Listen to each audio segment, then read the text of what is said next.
Hi, I am Amit Agarwal. I am the co-founder and CEO of NoBroker. My name is Arvind. I'm currently working for Volvo India Private Limited, in the capacity of lead HR.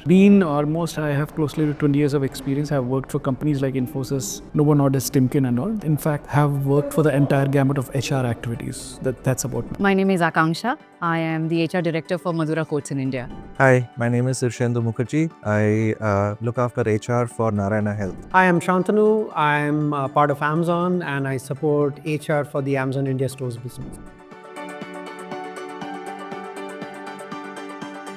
Apart from the standard skills, which is about the technical things that he has done or the great points he has done, I think over the years what I've realized is that if a candidate is doing things which is multidimensional, passion which he is pursuing without aim of a specific reward, for example, learning a new music instrument, trying to compete in school or college competition, sports competition. I think those skills which talk about passion, which talk about teamwork are very, very valuable to us. Irrespective of any kind of organism, the most important thing, I'll just put it in 4 words. DICE, determination, insight, curiosity and engagement. Determination to succeed, which is your grit and the resilience. Insight is the most important thing, your subject matter expertise. Curiosity, you cannot play around. The most important thing is the inquisitiveness you have. Engagement is deep pocket subject knowledge. So it's DICE. The top 3 things that I look for in a fresh MBA graduate: curiosity, whether they are questioning the status quo and willing to find out the answers. Second, resilience, to be able to face adversity, to be able to manage ambiguity and still move forward. And third, really working with people, because nobody succeeds alone in this world. For freshers, when you come out of a fresh MBA, there's not too much that will differentiate one from the other. The fundamental things that we look for is how adaptable you are and your learnability. So are you open to learn, or do you have preset ideas? That essentially differentiates whether you will sort of cut it or not. The way Amazon looks at any talent is how they would conform to what we call our leadership principles. We have 16 of them. And they're actually very basic common sense things. Like there's a leadership principle called Dive Deep, which simply says, do you really get into the details or tend to operate at a very high level, fluffy manner? And so as long as the talent espouses these leadership principles, we are more than happy to, hire such leaders. We're also looking at a builder mentality. Do leaders really want to make a difference for the customers we serve? And as long as they do that, I think they are prime for Amazon. See, I don't think that the future of work will go towards work from home. I think work from office is set to come back fully, which it has almost all. In the years to come, in fact, as AI is progressing, as more technology is coming, I think still human interactions are imperative, because human interactions drive innovation.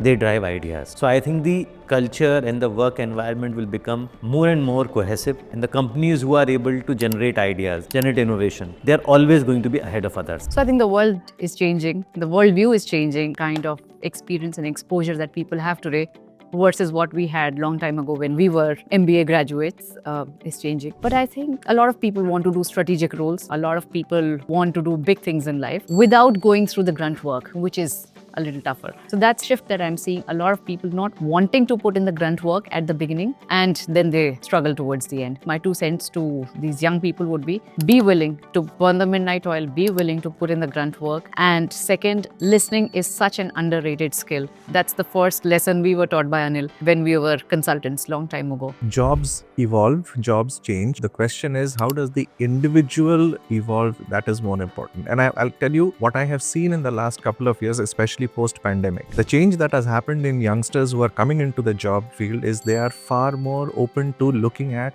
change. And that change is they are open to say that if this is not my cup of tea, I will look at something else or something else. So I think those things are going to shape how the workforce of tomorrow is going to come up. Important thing is that you should be coming into a role to learn. And I think that is where the youngsters are differentiating. It's a little early to predict how the job market will be, because I think it will be governed by several macroeconomic factors. We're already looking at some international elections which might govern certain policies. There are talks of where a recession might head or not. So I can't predict where it is, but I think it'll be interesting times on how jobs develop over here. And it's probably going to be a stable 3-year horizon in my perspective. So see, AI is basically a transformation conversational technology. Although I agree that the effects of it will be known in the times to come. The same way in which how mobile transformed the industry. So AI is surely going to be transformative, but how, that I think it will reveal over the years to come. I think I'm actually working with one of my professors in IIM Calcutta. We are working on a framework called ICE. Three things the AIs cannot steal from you is imagination, curiosity, and your empathy. So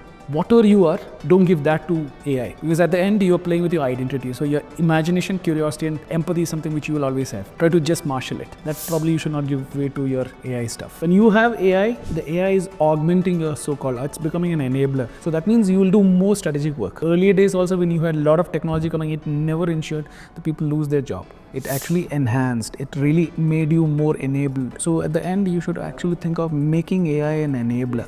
It should make you think better. It should make you strategic more than the so-called tactic kind of stuff. So AI should be used to augment your thought process, and I'm sure AI will do that. From a business standpoint, there is a lot of things that we are working with AI. In fact, a lot of work that we are doing on diagnostics is transitioning into AI. So a lot of predictive things are being done through AI than through manual interventions. So yes, there is a lot of things which will evolve as AI evolves. I think AI right now is a word that a lot of people are talking about and everybody's experimenting with it, but I think it's early days. It'll be interesting how we farm this data and learn more from it in the coming ways. But what we know so far is that AI is going to probably touch every aspect of people, and so HR as a function will have to embrace it as quickly as they can. But beyond that, I think it'll still take some time before we are able to get better insights on it. But one thing that I'll never take away from AI is the human element and the emotional quotient of people we work with, regardless of how much AI might develop.